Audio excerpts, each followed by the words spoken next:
And so at that point, I hear my paternal grandfather, because who I had seen before and still was my mom's parents. My grandfather, Gramps, had passed about 15 years ago. I didn't see him, I heard him. And he says, "Get over here," in a very loving manner. And he takes me by the hand and we fly through this fuchsia colored land for what seems like hours. It was absolutely fantastic, reminiscing, having a wonderful time, enjoying ourselves. And all of a sudden, I'm here today with my friend Rebecca Austill-Clausen. Rebecca, thank you so much for joining me today to share your stories. You have a remarkable life so far, and I appreciate you taking the time out of your day to come and share that with us. it's very, very lovely to be here. And thank you very much for asking. It's quite a pleasure.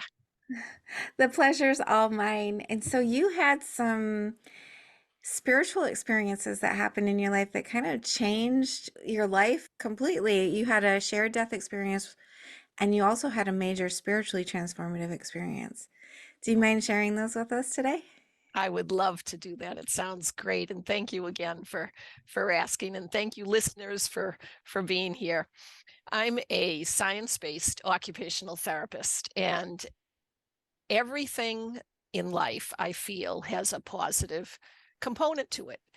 Except in 1995, which was a variety of years ago, my 37-year-old brother passed, and I couldn't find anything positive about the experience. He died of AIDS. And for those of you that may be a little bit older, you might want to remember then in the 1990s, there were thousands and thousands and thousands of people that were passing from AIDS. And that's what he passed of. And David had come out that he was gay in, gosh, when he was about 19 or 20. And so it was about the early, let's see, passed in 1995. So it was about 3 or 4 years before that. We were at our family vacation spot, and it's in Cape Cod, Massachusetts. And we were walking on our favorite beach. It's the Coast Guard National Seashore. And I just casually said to David, "Hey, Dave, you've been tested for AIDS." And Tia, he turned away. And that was not what I expected at all. And I sort of waited for him to respond, and he didn't respond. And the sun went behind the clouds, and my heart started to beat faster. And I thought, oh my gosh, what is he going to say? And he turned back after a long 10 seconds and said, "I'm HIV positive." And I feel like a goofball now for saying that I didn't know what that was. But at the time, I didn't. And I said, "David, what's that mean?" And he said, "It turns into AIDS." And at that point, essentially 100% of the people that had AIDS died. And I looked at him, and he was about 34 years old. And I said, "David, what can I do? How can I help you? Are you getting good medical care?" And you'll hear the Boston accent throughout this little conversation here. And I grew up in right outside of Boston, and so did our whole family. And David said, "I'm getting the best care possible in Boston, essentially in the world, and I'm doing as well as I can. And please don't tell anyone." And I looked at him and sort of paused, and he said, I don't want to be treated any differently. I'm taking all the precautions. I'm doing everything that I need to do. And please don't share this with anyone, including your husband." And so I said, of course, I will not. I will not share it, and I will honor your request, and I'll do anything I can for you. So it was sort of interesting because it left me with no support system. And I know now that I was guided, but at that point, had no idea why I was at the Barnes and Noble bookstore in Exton, Pennsylvania, which is very close to where I live. And I was in a New Age section. And I didn't even know the word New Age, but there were all these books on after death communication, the eternity of life. And I thought, my gosh, these are very interesting. And so I started to read, and I had never, ever, ever thought that we lived another existence after our physical life. But I was reading these authors, and I made sure I'd always look at the back cover, make sure that they were professional and legitimate, and they didn't seem like crackpots. And I would read everything that they wrote, and I wanted to understand their journey. And so I would start at the very first book that they wrote and read everything. And there were some major authors that I read, and I found great comfort. But I didn't really know anybody that believed this way. And I sent some of these books to David. So by the time he passed, he and I were both somewhat aware that there could be a potential eternity of life. But gosh, it was rough. It was really, really rough. That last week before he passed, I got a call in my office, and I had a pretty large private practice going on, providing occupational therapy, physical therapy, and speech therapy to thousands and thousands of people. And my parents never called me at work, but I got a call from my assistant, and she said, "Hey, Beck, your parents are on the line. Parents are on the phone." And I said, "Okay." And it was 10:11 in the morning. And later I found out the significance of numbers, and oftentimes 1 means new beginnings and 0 means completion. I didn't know that at the time. So I picked up the phone, and they said, "David's been taken to the hospital in an ambulance." And we as a family had known that if David went to the hospital in an ambulance, he had said he would never be coming back. He had told the family 6 months before he passed, but essentially for about 3 years, I was the only one that knew this. And so, gosh, to hear that he had gone in an ambulance was pretty traumatic. And so I immediately left work and went home and packed my clothes, including a black outfit, which I hope I wasn't going to wear, and made the plane with just moments to spare. Arrived at the hospital. David was lying in his bed, and my family were around. And the first thing David said to me is, "Becky, I'm so sorry to take you away from work." And I thought, oh my gosh, because I do work all the time. But the comparison of being with my brother, who is now in the hospital, and him being sorry that he took me from work, it really caused me a moment of pause. Like, okay, Beck, get your priorities in order. And after a couple of days, we knew he was not going to make it, and it was tough. It was an interesting time because I had no awareness, except for these, by then, hundreds of books that I had read, but I didn't know that life could go on. I went into a room on the floor where David was, and he was in an excellent hospital, and he had a private room, and it was called a meditation room. I had never meditated, but I thought, this might be good for me to just sort of be calm and be still and go into this meditation room. So I opened up the door, and there was a beautiful stained glass window. It was very lovely. And I sat there, and a friend of David's, actually a friend of our whole family, had passed about 6 months ago, and his name was Edward. And so I closed my eyes, and I just called for Edward. I said, "Edward, David's getting ready to pass. Would you please be with him?" I didn't expect anything to happen. But what happened, I opened my eyes, and there was Edward.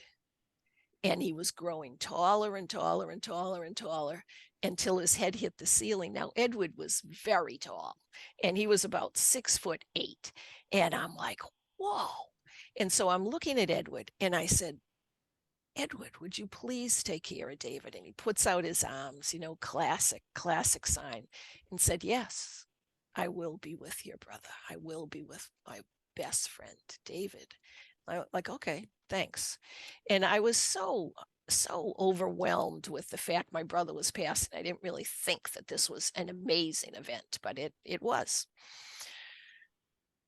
A couple of days later, David's on and I feel like such a goofball. I should know the name of this. I always get respirators and ventilators mixed up, but whatever it was it was providing him with comfort, and he wasn't in pain, but it was giving him a little bit of breath. Whether it's a ventilator or a respirator, he was on it. So he's lying flat on his back, and it seemed like he was going to pass that night. And so I asked the nurses, I said, could I please stay with my brother tonight? I don't want him to pass alone. And they said yes. And they brought a cot in and such. And I woke up, I went to sleep. David was by this time in like a coma. And so he wasn't talking or anything.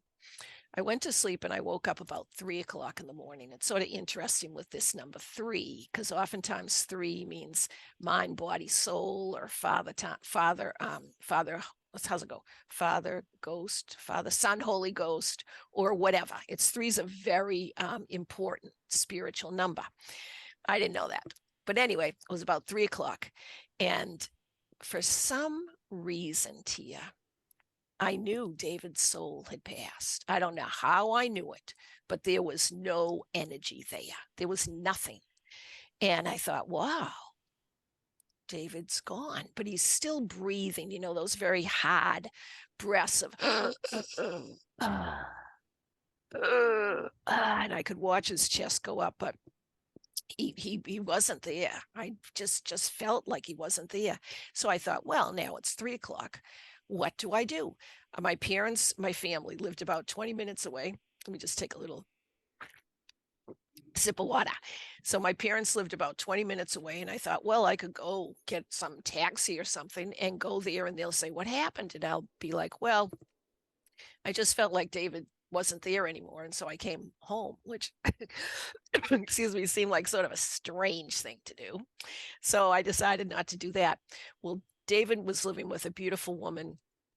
They're very good friends named Lorene. And Lorene had brought a lot of things into David's room so that he could have them. One of the things that he brought in was a crystal, a clear quartz crystal from Edward, the same Edward that I had seen that had passed. For some reason, I reached towards Edward's crystal and it tingled. And I'm like, whoa, Edward. And I just got a feeling that he might be around, but I really wasn't connecting any of this. And then I picked up David's crystal because David had a similar crystal. I didn't really feel much at all. It was a clear quartz crystal, but David's was very sort of dark and murky, and it clearly needed some new life, some new energy. So what happened was David was lying flat on his back, having these just very significant breaths, but it didn't feel like anything was there. I pull up my chair right beside him. So he's lying flat on his back. His head's here, and my hand then reached, his hand was off to the side. So my hand reached to his hand, and I clasped his hand in front of, in between my hands, and closed my eyes. And what I saw, Tia, was an incredible sight. I saw this animal that I'd never seen before, and it looked like a humongously fat porpoise, but it didn't have a ridge on its back. It was just a big fat porpoise, and it had the tail fins, and it had these huge eyes. Now, David is a Pisces, I'm a Pisces, and my dad is a Pisces. And so we all swim all the time. We're always in the water. And David, he was considered a long-term survivor at the time. So he lived for 7 years after he had been diagnosed with HIV. Well, the last couple of years, he had a shunt, and he had a shunt in the side of it was in his stomach, and it sent him life-saving medication for 2 years, and he wasn't able to go swimming. And so it was very interesting to see this big, huge porpoise with big, beautiful brown eyes. And I kept looking at these brown eyes. And then I realized they were my brother's eyes. And I was like, whoa, David has transformed somehow into this animal, which I didn't even know was possible, but it felt right. So I had that feeling of recognition. And then this animal with my brother's eyes, so I'll call him David, started swimming very, very slowly towards me. And it kept swimming and it kept swimming, and then it entered me. And Tia, it was the most incredible, loving, beautiful experience I had ever had. And it felt like this animal in David's presence stayed with me and filled me with joy and with love and with comfort for at least 20 minutes. And then after that, the animal felt like it was going to leave, and it did. And it left, and I looked at this animal swimming away, and there was another smaller animal that appeared, just the same as this big animal. And that smaller animal to me was Edward. And so I saw what I thought was it was what I thought was a smaller animal, Edward, and then my big, my brother and this big, huge animal. And David turns around and looks at me and flips his tail and leaves. And I thought, my gosh, my brother is alive. And I didn't know what to do. I looked at my watch, and by this time it's about 4:30 in the morning. And I decided to go outside, and this hospital had a beautiful little courtyard with trees, and I just thanked the universe and my brother and sent love to him and to Edward, and felt really, really joyful. About 7:30 in the morning, my parents come in. Now, my dad's a minister. He's a Episcopalian minister. And so I grew up as a PK, a preacher's kid. But we never, to my recollection, we never talked about the afterlife. And I wasn't real religious. Now I'm quite spiritual, but I wouldn't call myself religious. So anyway, 7:30 in the morning, Dad and Mama have arrived. David's still lying on his bed, and I'm like, you won't believe what happened. And I told him about this, which I learned later is called a sheer death experience. And Tia, you mentioned it took about, I don't know, 20 years or so for you to understand you had a sheer death experience. It took me about over a dozen years to understand that was a sheer death experience. I felt my brother's soul passing. But at the time, I didn't know that's what it was. And my dad, he says, Becky, people deal with death in all sorts of ways. And my mom just sort of looked at me, didn't say much. And I thought, okay, that's good. They didn't think I'm crazy. So it's been quite a ride. I find that it's very interesting how you described it didn't feel like he was there anymore, even though he was still on this life support on this machine. Because the same thing happened with my husband in the hospital. I had the shared death experience when I was not in the hospital, but when I came back to his room, it felt like he was gone. So Yeah. it's very interesting that you did experience that same thing. And that's one of the reasons it took me so long to understand that it was a shared death experience, because they don't tell us that the body can stay alive on life support when the soul's already gone. So it did take some time for it to all click for me. So, but yeah, that's really great. It's very interesting that you had that same experience as well. It is, and it's also great because look at the validation you and I both received. I mean, it's incredible. And so, yes, way to go. In that respect, it's great that we received that validation. So thank you. You're right. You are so right. So you've had this amazing experience with your brother. You know he still exists, and then you have this other just life transforming thing happen to you. Tell me about what happened there. You're so fun to you. So so that happened. That whole thing happened. There's a couple before I tell you this life transforming thing. Let me share a couple more things. When we had the funeral, I was really, really proud of my folks because at that point in the 1990s, to have AIDS was not considered a good thing. Like you're sort of rejected from society. And my dad and mom were quite well respected members of society, and they were quite clear that David passed of AIDS, which I really appreciated. We had hundreds and hundreds of people come to the service and the funeral, and it was really very, very lovely. It took me a couple of months to realize that when we were at the wake, the time before the funeral, when people were saying their sorrows to us, I saw David's face. But then I'm like, did I just see David's face? And then it went away. But a couple of months later, I'm like, oh my gosh, I did see David's face. Well, about a week after he passed, this is sort of a fun story. About a week after he passed, I got a call from Lorene, who he had been living with for years. And she says, Beck, do you have a few minutes? And I'm like, yes, how are you doing? And she said, well, I wanted to tell you something that happened. You know, David and I have become very familiar with each other's routines. And she said, every day at 7 o'clock in the morning, I go into the bathroom and I get ready to start my day. So a couple of days ago, 7 o'clock in the morning, I go into the bathroom and I hear this. I hope you can hear that. Could you hear that okay? Not really. A little Oh, okay. knocking, maybe. It was knocking. Yep, that's what it Okay. was. It was knocking. Sorry. And so she hears this knocking and she thinks, what is that?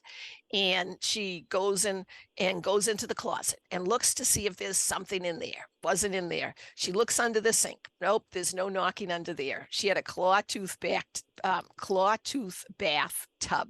and she looked under there. There's nothing in there.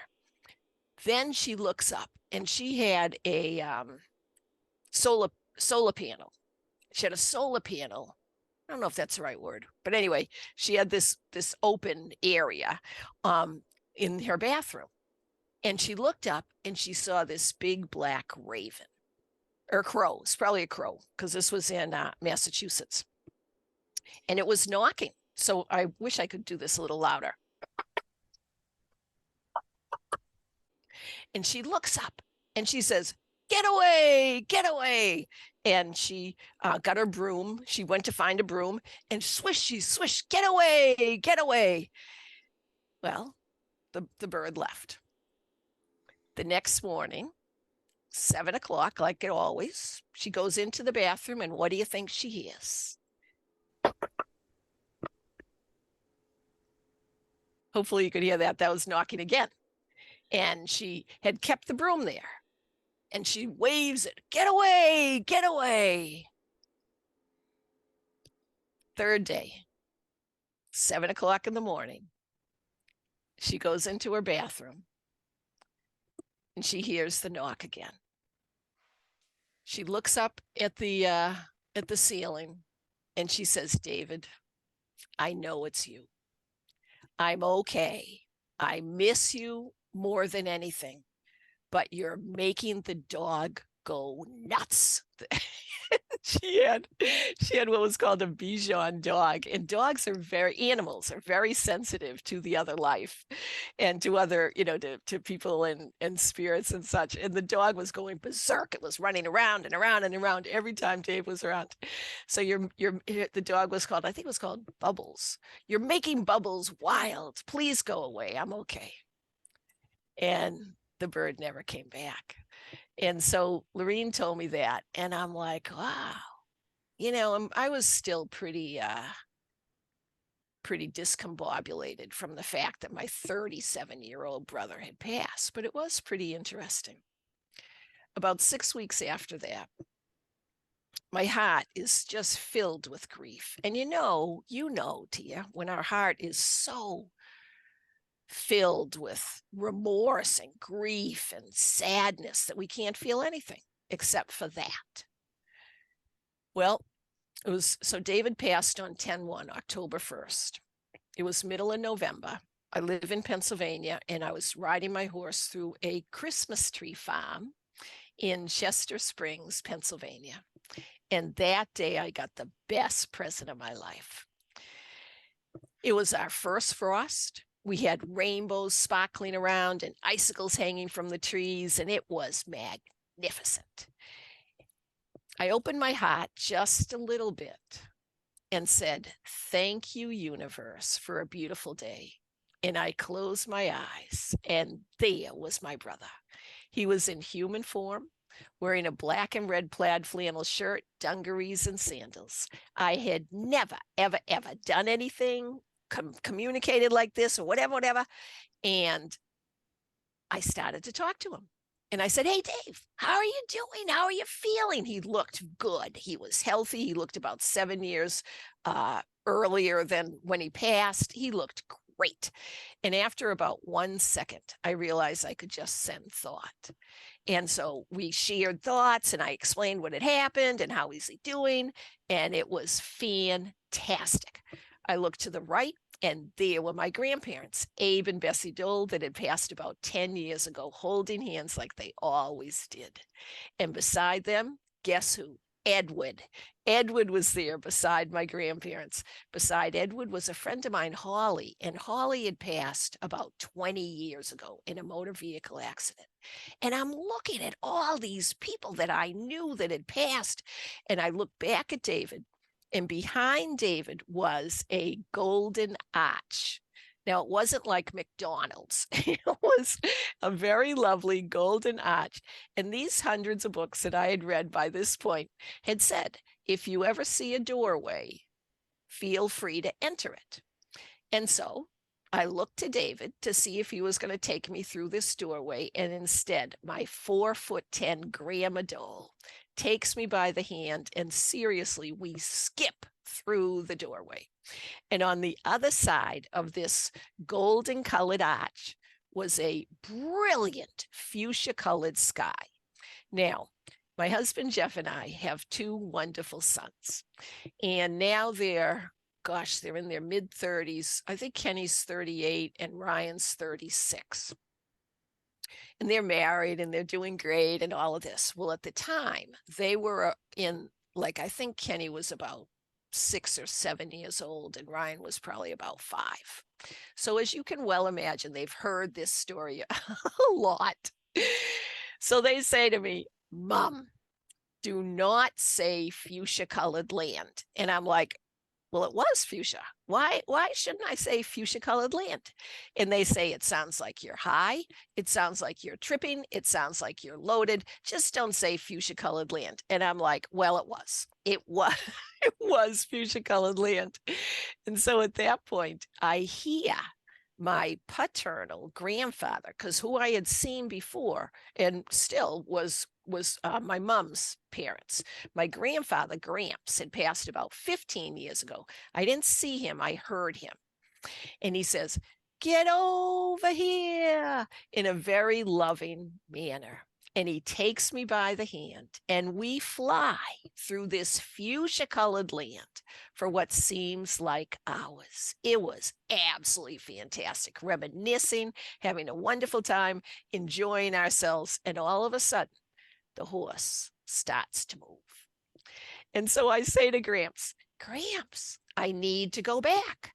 And so we do this U-turn in this fuchsia colored land. We immediately come right to this golden colored arch. I fly through the arch. The horse is still moving. I land right in front of my brother, David. Everybody's still there. Grandma and Grandpa, Edward, Holly. There happens to be about 24 other people behind them. I used to play the church organ in a lot of funerals. And I knew that these people, I had played for their funeral. So anyway, all these people are there, the horse is moving, and I say to everybody, I need to go back. I need to go back. And you know what they all said to you at the same time? They all said, we will always be here. We will always be here. I pull up the reins and I thought, oh my gosh, what just happened to me? And I sat there for a long time. And it was the first time I really believed that life was eternal. And then I went back to work. Went back to work. And I thought, how can I find a teacher? I need a teacher. I want to learn how I can communicate with my brother. And so I went to the library because he passed in 1995. We didn't have the internet. It seems very strange, but we did not, or at least I did not. Didn't have the internet. So I went to the library, and I love libraries. And I'm walking up and down the corridors, and I don't know what I thought. I think I expected the book to fall out that would explain everything. Well, that did not happen. So I'm like, well, that's too bad. And so I went to the local health food store and I stood in front of the bulletin board and thought maybe I would find a teacher on the bulletin board, somebody saying, hey, nobody did that. And I'm the type of person I usually don't ask for help, but this time I did. And I just closed my eyes and I asked to have a teacher be sent to me. A couple of weeks later, one of my staff, and at that point, I had this business that had about, I guess, 68 therapists at the time. It grew to have hundreds of folks, but at that time, had about 68 therapists. And one of my therapists who worked with me, Dr. Amy Carroll, she's an occupational therapist. She's teaching occupational therapy at Thomas Jefferson University in Philadelphia right now. Well, at that point, she was working with me. And she came in to my office and she says, hey, Beck, how you doing? Well, I didn't explain any of this to hardly anybody. My husband knew it and he was very supportive, thank goodness. My parents were, okay about all of it. And that was about it. So I didn't say anything. I just said, well, Amy, it's really tough. And she said, I met somebody that I think you'd like. And I'm like, well, who's that? And she said, I met a shaman. Well, I didn't really know what a shaman was. And so I said, what's a shaman? She goes, well, Beck, I'm not really sure, but I do believe that they feel that everything natural in life has energy. And I'm like, really? And I said, okay. And I said, well, where does she live? Because I thought shamans lived in Brazil or Peru. And she says she lives in Reading, Pennsylvania. I'm like, Reading, Pennsylvania? That's about an hour from where I live. It's an urban city.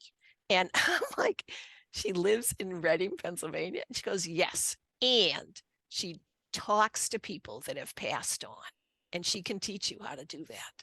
And I'm like, no kidding. And her name's Nancy Ariel. And Nancy did pass a couple of years ago. And I was with her for a lot of that whole process. But anyway, I ended up apprenticing with Nancy for, 3 to 6 hours a week and learned how to continue communicating with my brother, met hundreds of spiritual entities.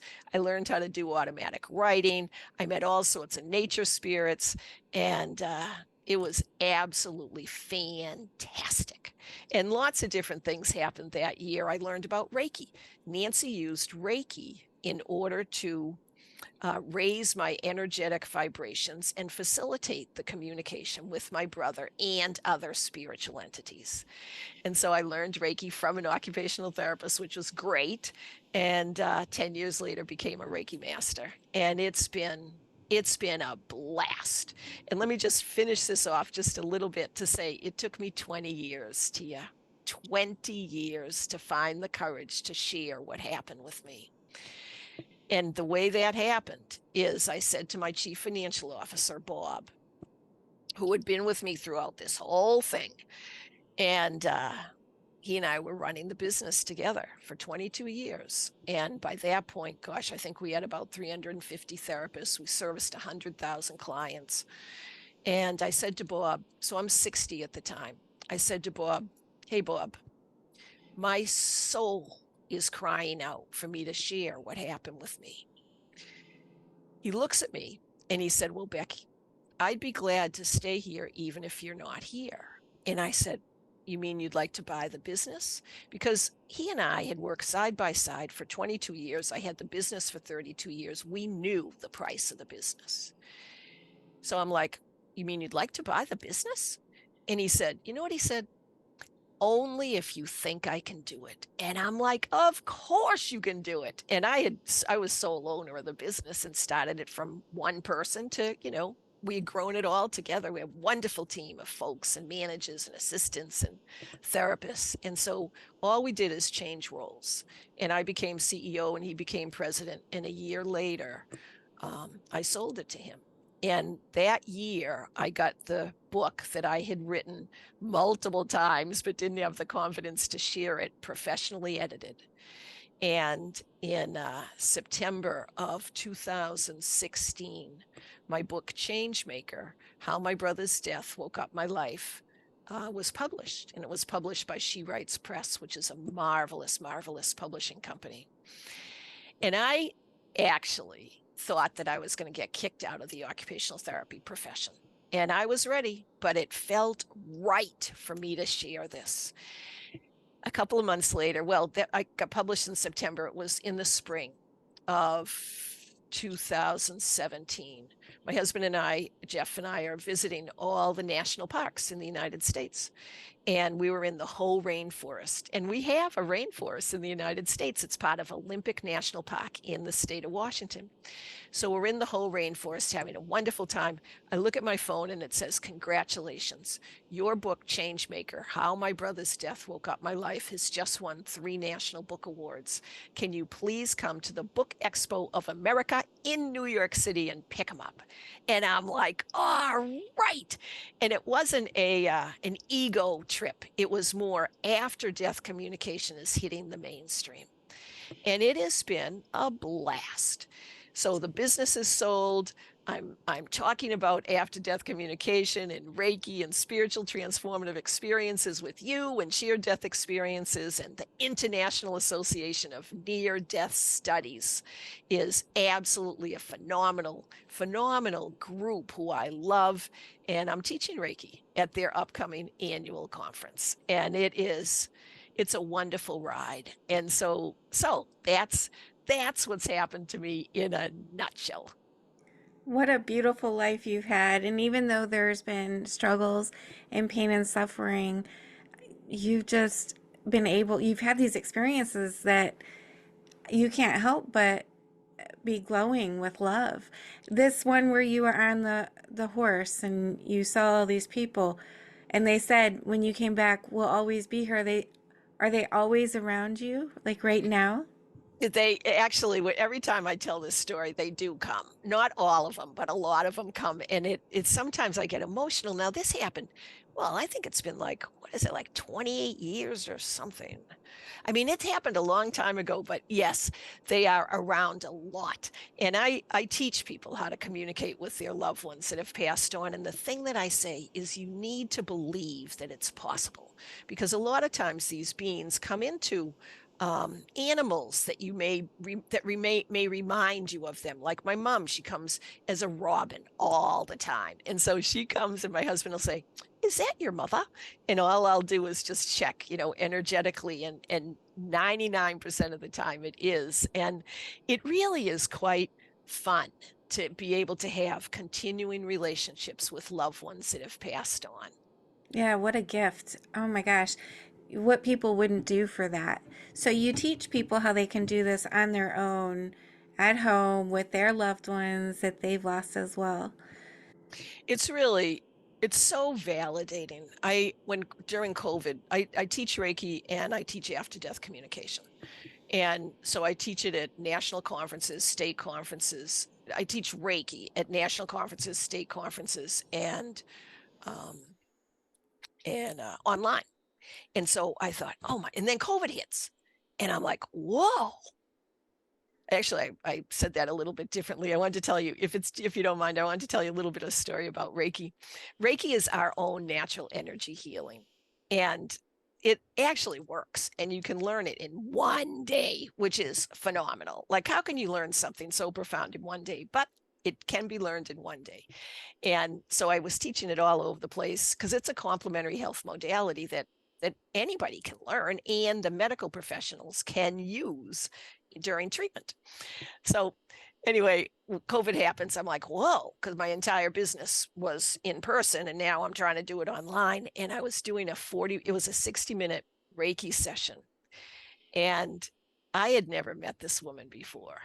And Reiki facilitates our awareness to communicate with loved ones. So that's how I wanted to share this little concept with you.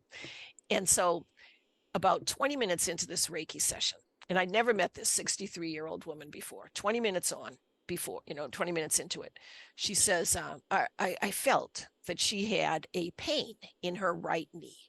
So I always have yellow pads. I always have them. I write down everything. And I wrote down right knee pain. And after about 5 minutes, it went away. And what I do with Reiki, you beam energy essentially, and you can beam it with your hands, or you can beam it with your thoughts, with intention. So I'm beaming it to her.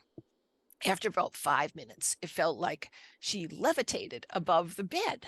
I'm like, wow, she really was receiving this well. So I write down levitating above the bed.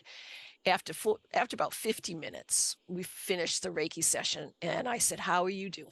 She said, I didn't tell you when we started that I had a pain in my right knee and now it's gone. I'm like, all right. So I hold up my yellow pad that said right knee pain. And that was validation for her that I said, yes, I did, was aware of that situation. And I said, well, how are you feeling emotionally? And she said, I felt like I was dancing on air. And so I hold up my yellow pad again, and it said levitating above the bed. And I'm like, yes. And so it's been so fascinating to bring this concept of after death communication to the medical communities. And it's been a blast.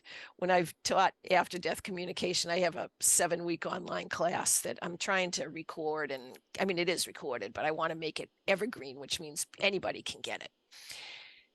100% of the people that took this class, I would send at the end of the class, because I always want to make sure I'm teaching this as well as possible, said, do you believe you can receive and share communication with your loved ones? And Tia, the first time this class happened, 100% said yes. And I'm like, oh my gosh. Now, these are people that responded to the question. So, it is a little bit skewed in that way, but I mean, I sent it to everybody. And then the second year I did it online. I'm like, oh, wow, I wonder what's going to happen. And it was 100% again. So it absolutely, after death communication and Reiki can absolutely be taught online. And it's so healing. After, well, you had this experience while you were on the horse. Do you feel like the shared death experience kind of opened you up a little bit to some energies on the other side or something so that you were able to connect easier? Oh, that's a great, I had not really thought of it in that respect. Yes. Yeah. I really, really, that absolutely sounds excellent, Tia. Way to go. Thank you. Thank you. Yes. Well, because I felt like mine did, because I started having out of body experiences afterwards, and I felt like he really had a part in that. That is a genius concept. Way to go. It's been so exciting to be a medical professional and to be part of the International Association for Near-Death Studies, because that was started by 4 people, and the majority of them were physicians. And this year, the annual conference is being held in and Phoenix, Arizona. And on Wednesday, Wednesday, August 28th is when I'm teaching this 1-day Reiki course. And it is so exciting to be with a whole group of people that feel and know without a doubt that life continues forever. And it's a wonderful community composed of a lot of medical professionals. And as you said, near death experiences, people that have had spiritual transformative experiences, people that had sheer death experiences. It's absolutely a marvelous, marvelous group. And a couple of years ago, Johns Hopkins University Press, and Johns Hopkins Medical Center is one of the best medical centers in the whole world. They published a whole journal, not an article, a whole journal on near death experiences. And there's a very similar after effect that occurs with people that have had spiritual transformative experiences and near death experiences. And I would think that sheer death experience would be very similar as far as an after effect also. So now it's medically valid. Do you feel like there's something happening, like collectively with our planet or something like that? Yes.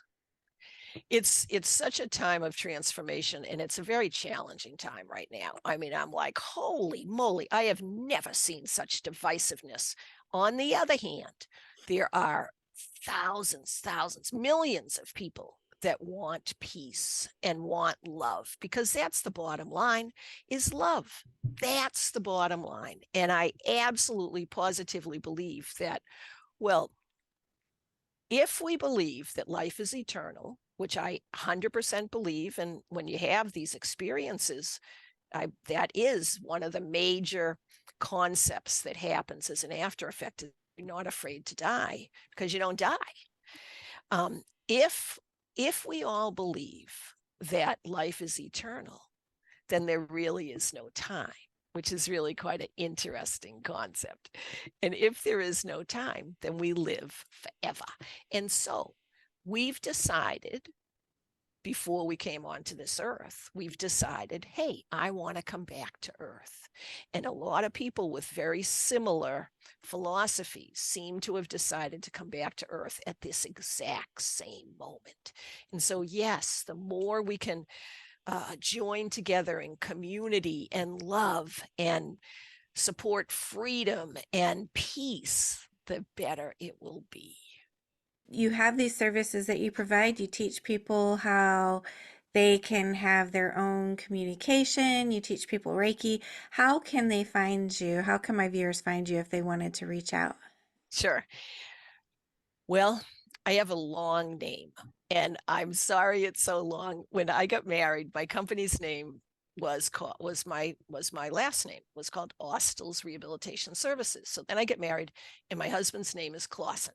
So I was Rebecca Clausen, president of Austill's Rehabilitation Services, which made no sense whatsoever. And my husband said, why don't you hyphenate your name? And I'm like, oh, that's a good idea. So for work, I was Rebecca Austill. And with our kids, I was Rebecca Clausen. So I have this website, no hyphens or anything, but it's called Austill-Clausen.com. And so my email, I'm going to spell it because it is quite the name. Becky, Becky, at Rebecca, Rebecca, and then Austill, AUS as in Stephen, T as in Tom, ILL, Clausen, CLAUSEN.com. That's my email. And people, I'm good at emails. And so people are welcome to email me. Check my website, RebeccaAustill-Clausen.com, for upcoming events. There's a newsletter that comes out every month. There's weekly positive quotes that come out, and it's hopefully a feel good experience. But Tia, it's lovely talking with you. You have a beautiful manner and a beautiful soul, and I thank you so much for inviting me to chat. Oh, you are such a joy. I've enjoyed this so much. Thank you. I couldn't do this without people like you, and it really means so much to me. So thank you. And I wanted to ask you, I remember what I wanted to ask you. The IONS group, if someone wanted to go, say, they haven't had an experience or they're just curious, can they go to the IONS conference and meet you and take your Reiki course there? They can. And it doesn't have to be, thank you for asking. It doesn't have to be, you don't have to be an experiencer. But if you want to experience love, come.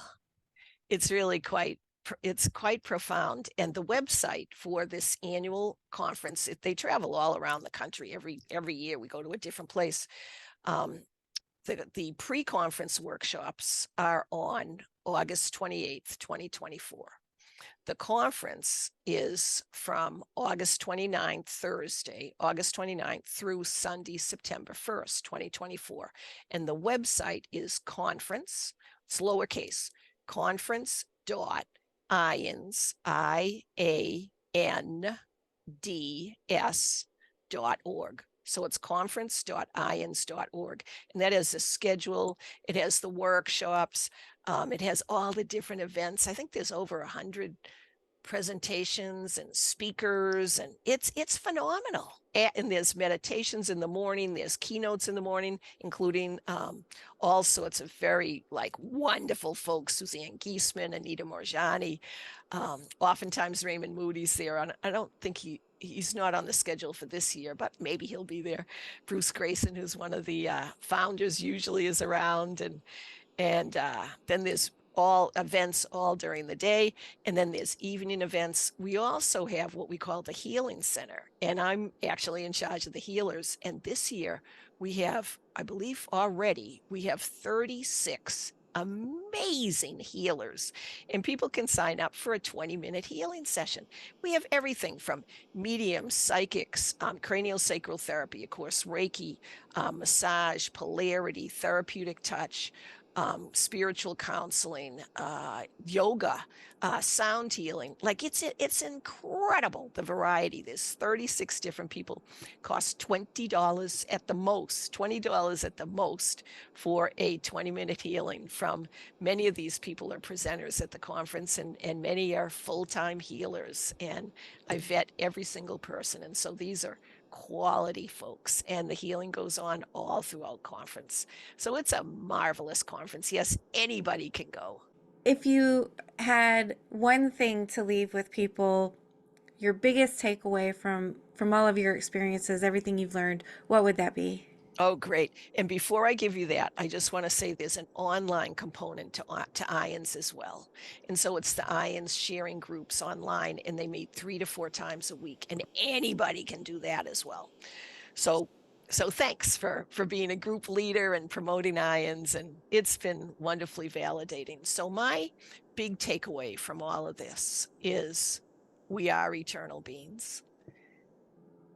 We live forever. We have free will.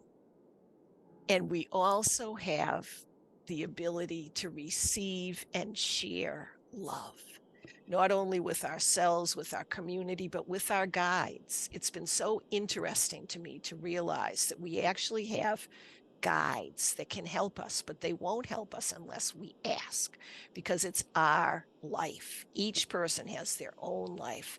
And it's been so fun to meet, gosh, hundreds of guides that are available for all of us. And the trick is to ask. Calm yourself, take a couple of deep breaths, and with great belief, you need to believe. With great belief, ask, I'd love to meet you. I'd love to meet my guide. And then keep yourself aware of things that may remind you of a guide or a name or whatever. But it's been magical, Tia. Absolutely magical. And I encourage everybody to know that you too can communicate with your loved ones, that you too can experience the incredible love that surrounds us. Becky, you're marvelous. Thank So you. are you, Tia. I appreciate you so much. This has just been a wonderful experience for me to be able to sit here and talk to you and hear about your experiences. So thank you.